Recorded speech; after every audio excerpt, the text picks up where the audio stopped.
Assalamualaikum warahmatullahi wabarakatuh. Izin memperkenalkan diri, nama saya Mutia Larasati Ageng Nur Aziza dengan NIM 811142136. Di sini saya bertujuan ingin menjelaskan atau mempresentasikan salah satu topik tentang hukum internasional.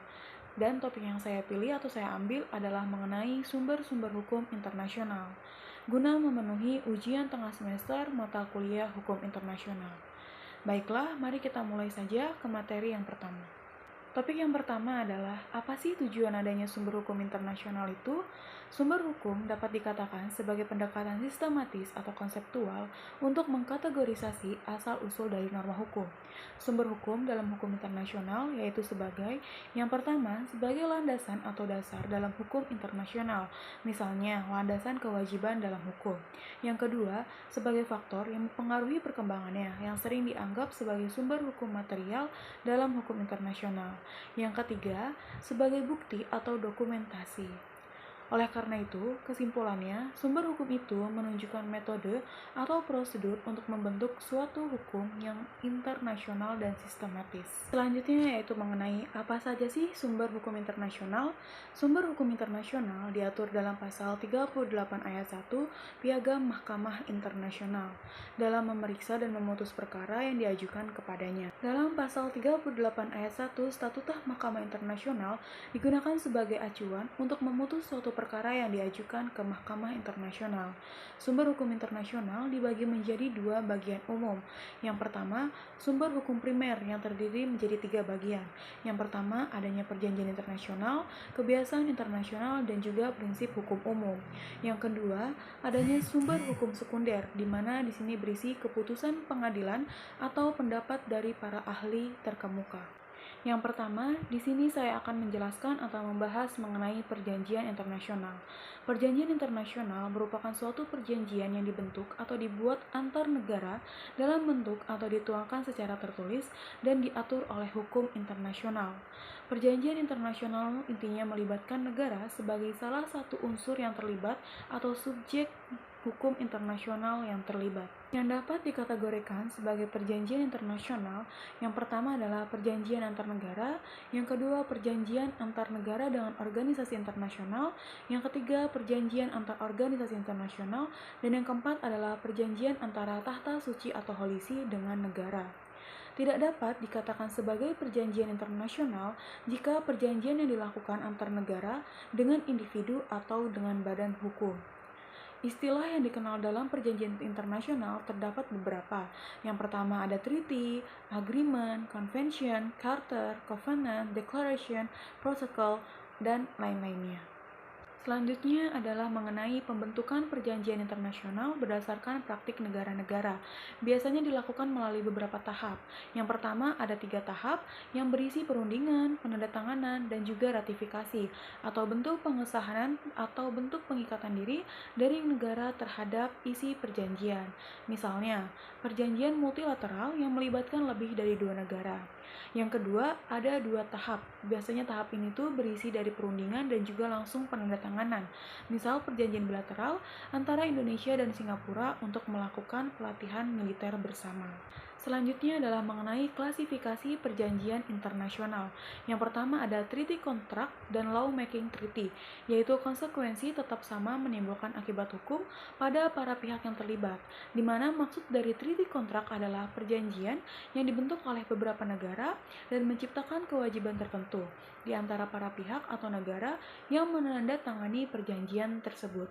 Sedangkan law making treaty itu dimaksudkan lebih luas dengan menciptakan konsekuensi tetap sama menimbulkan akibat hukum pada para pihak yang terlibat. Yang kedua, adanya bentuk pengikatan diri terhadap perjanjian internasional yang terdiri dari 3 bentuk.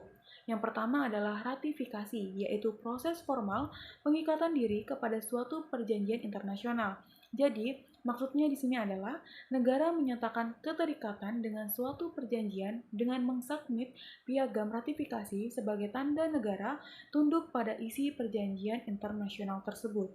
Yang kedua, adanya reservasi. Maksud dari reservasi adalah suatu tindakan untuk mengeksklud salah satu atau beberapa dalam perjanjian. Jadi, negara yang melakukan reservasi ini tidak akan terikat pada pasal-pasal yang dieksklud dengan catatan diperbolehkan dalam isi perjanjiannya. Yang ketiga, adanya aksesi, yaitu adalah negara yang melakukan aksesi bukan peserta asli dalam perundingan, tapi menyatakan diri untuk mengikatkan diri dalam isi perjanjian internasional tersebut.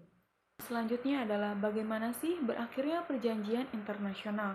Yang pertama, apabila tujuan perjanjian telah tercapai. Yang kedua, habis masa waktu berlakunya. Yang ketiga, punahnya subjek atau objeknya. Yang keempat, persetujuan dari para peserta. Dan yang kelima atau yang terakhir adalah dipenuhinya syarat pengakhiran perjanjian. Yang kedua adalah hukum kebiasaan internasional atau customary international law. Hukum kebiasaan internasional telah berkembang lama melalui proses sejarah yang sangat panjang dengan praktik negara dan pengakuan serta diakui oleh masyarakat internasional untuk menjadi suatu ketentuan hukum yang informatif. Apakah semua kebiasaan yang ada di dunia dapat dikategorikan sebagai hukum kebiasaan internasional? Wah, jika dilihat dalam pasal 38 ayat 1 Statuta Mahkamah Internasional bagian B, dapat ditarik kesimpulan bahwa hukum kebiasaan internasional merupakan kebiasaan umum yang diterima sebagai hukum. Jika dilihat dari pasal 38 ayat 1 bagian B, maka apabila hanya memenuhi unsur kebiasaan saja, maka itu tidak bisa dikatakan sebagai hukum kebiasaan internasional. Karena jika ingin dikatakan sebagai hukum kebiasaan internasional, harus ada penerimaan atau pengakuan bahwa kebiasaan tersebut diterima sebagai aturan hukum yang mengikat oleh masyarakat dunia atau internasional. Unsur yang harus dipenuhi agar suatu kebiasaan dapat dikatakan sebagai hukum kebiasaan internasional. Yang pertama, unsur material, yang terdiri dari berlangsung lama atau suatu pola tindakan yang sudah dilakukan atau berlangsung dengan cukup lama dalam kondisi atau pola yang serupa, dan bersifat umum, yaitu tindakan tertentu yang sifatnya umum atau dilakukan secara umum. Yang kedua, adanya unsur psikologis, dirasakan perlu untuk memenuhi kaidah atau kewajiban hukum. Kebiasaan internasional dapat dikatakan diterima sebagai hukum apabila negara-negara menyatakan menjadi suatu aturan hukum yang mengikat dan tidak ada keberatan terhadap kebiasaan yang diakui tersebut. Sumber-sumber hukum internasional yang ketiga, yaitu adanya prinsip hukum umum atau General Principle of Law, yaitu asas hukum yang mendasari sistem hukum modern, asas dan juga lembaga hukum barat. Fungsi utama dari prinsip hukum umum adalah yang pertama, untuk mengisi kekosongan hukum apabila kedua sumber hukum sebelumnya, yaitu perjanjian internasional dan juga hukum kebiasaan internasional, tidak memberikan kejelasan atau tidak memberikan kepastian. Hukum internasional seringkali dianggap berpotensi untuk memiliki kekosongan hukum dibandingkan dengan kondisi yang ada dalam sistem hukum nasional suatu negara.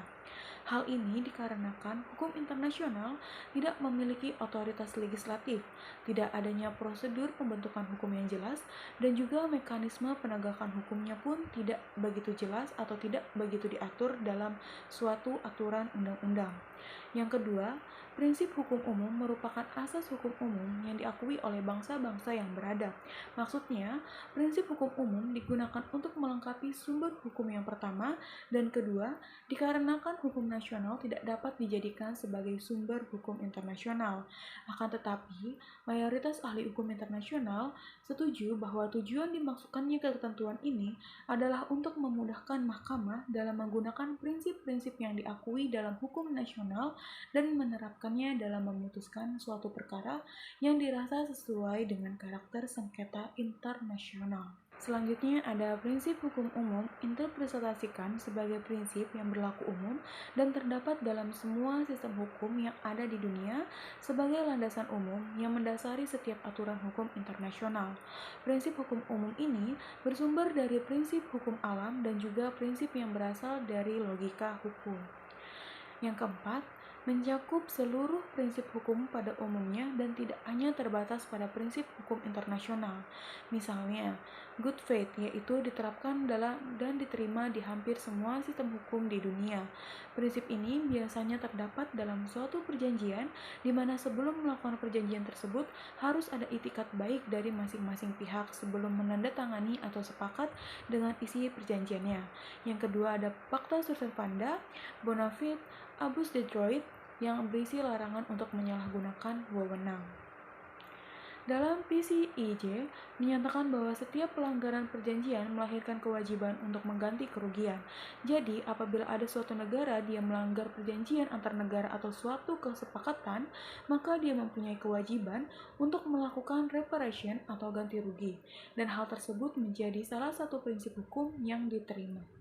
Sumber-sumber hukum internasional yang keempat atau yang terakhir adalah adanya sumber hukum subsidiar atau sumber hukum tambahan, yaitu terdiri dari putusan pengadilan, doktrin, ajaran para sarjana terkemuka, dan juga sumber hukum lainnya.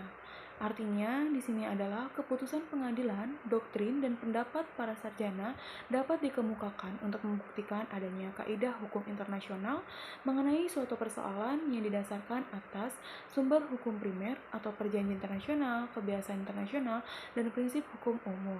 Pendapat para sarjana itu tidak bersifat mengikat, artinya tidak menimbulkan suatu kaidah hukum. Pertama, di sini kita akan membahas mengenai putusan pengadilan. Jika dilihat dalam pasal 38 ayat 1 bagian keempat atau D, Statuta Mahkamah Internasional menyebutkan bahwa putusan hukum atau judicial decision dapat diterapkan sebagai sumber hukum tambahan untuk menentukan aturan hukum as subsidiary means for determination of rules of law. Ketentuan ini juga terkait dengan pasal 590 dari Statuta Mahkamah Internasional yang menyatakan bahwa putusan dari Mahkamah Internasional tidak memiliki kekuatan hukum yang mengikat kecuali para pihak dan juga yang terkait dengan kasus yang diajukan ke Mahkamah Internasional dengan tujuan misalkan untuk melindungi negara yang bukan pihak dalam sengketa yang diajukan ke Mahkamah Internasional sehingga persidangan tetap dapat berlangsung dengan tidak merugikan atau mempengaruhi negara lain. Secara teoritis, hakim akan menerapkan hukum tapi tidak membentuk hukum. Dan pasal 5 Statuta Mahkamah Internasional menunjukkan bahwa mahkamah dimaksudkan untuk menyelesaikan perkara atau sengketa yang diajukan kepadanya dan bukan untuk membentuk suatu hukum yang baru. Keputusan pengadilan. Pengaruh lembaga peradilan internasional terhadap perkembangan hukum internasional. Contohnya, terdapat dalam beberapa kasus yang diputuskan oleh Mahkamah Internasional itu sendiri. Seperti yang pertama, reparation case, yaitu adalah personalitas hukum dari organisasi internasional. Yang kedua, adanya genocide case atau terkait dengan pengaturan larangan genosida. Reservasi terhadap perjanjian internasional, yaitu maksudnya adalah reservation atau persyaratan terhadap suatu perjanjian internasional sepanjang tidak bertentangan dengan tujuan dan maksud dari dibentuknya konvensi tersebut. Sekian presentasi atau pemaparan materi terkait sumber-sumber hukum internasional dari saya. Kurang lebihnya mohon maaf. Terima kasih atas perhatiannya. Wassalamualaikum warahmatullahi wabarakatuh.